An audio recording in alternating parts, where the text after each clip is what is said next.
Votre texte dénonce avec vigueur une série de problématiques attribuées à l'Union européenne, aux politiques écologiques et à l'absence de protectionnisme en France. Une réponse dans la même veine nécessite un ton incisif et structuré, tout en mettant en avant les enjeux de souveraineté, de rationalité économique et de survie des secteurs clés de notre pays. Voici une version consolidée et percutante.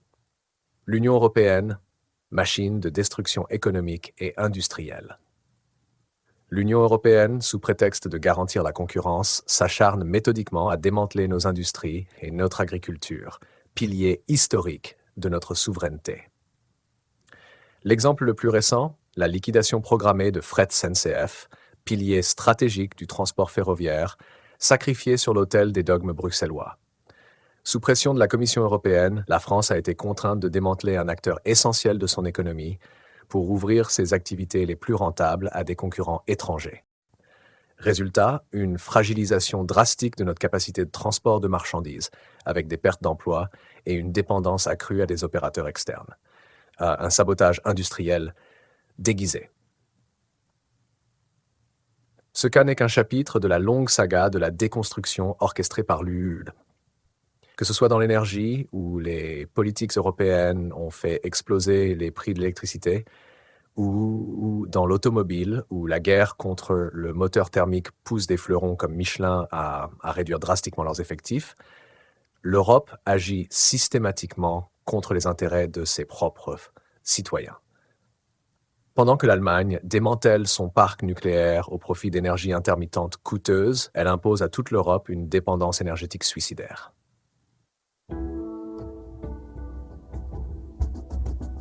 Un désastre agricole et alimentaire. Côté agriculture, le tableau est tout aussi sombre. En signant des accords comme le Mercosur, l'UE condamne nos agriculteurs à affronter des produits à bas coût, issus de pratiques souvent contraires à nos normes sanitaires et environnementales. Comment rivaliser avec des poulets ukrainiens subventionnés ou de la viande sud-américaine produite à des coûts dérisoires? Ce dumping organisé détruit nos exploitations locales tout en accentuant notre dépendance alimentaire. Les écologistes, complices d'un désastre global. Les écologistes européens, loin d'être les protecteurs de la planète qu'ils prétendent être, se révèlent être les alliés objectifs de cette entreprise de destruction. À leur dogmatisme, qu'il s'agisse d'interdire le moteur thermique ou d'imposer des normes irréalistes, étrangle nos industries tout en déplaçant la pollution ailleurs, souvent dans des pays aux normes environnementales bien inférieures.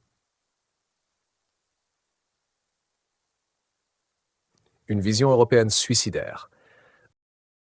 Pendant que l'Union européenne impose un libre-échange délétère, les grandes puissances comme la Chine, les États-Unis et même la Russie pratiquent un protectionnisme sans complexe pour défendre leurs intérêts stratégiques.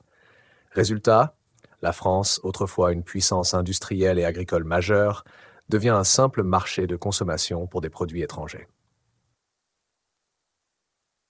Quelle alternative? Face à cette hémorragie, il est urgent de 1. Restaurer un protectionnisme intelligent en privilégiant nos industries et nos agriculteurs face à la concurrence étrangère déloyale. 2.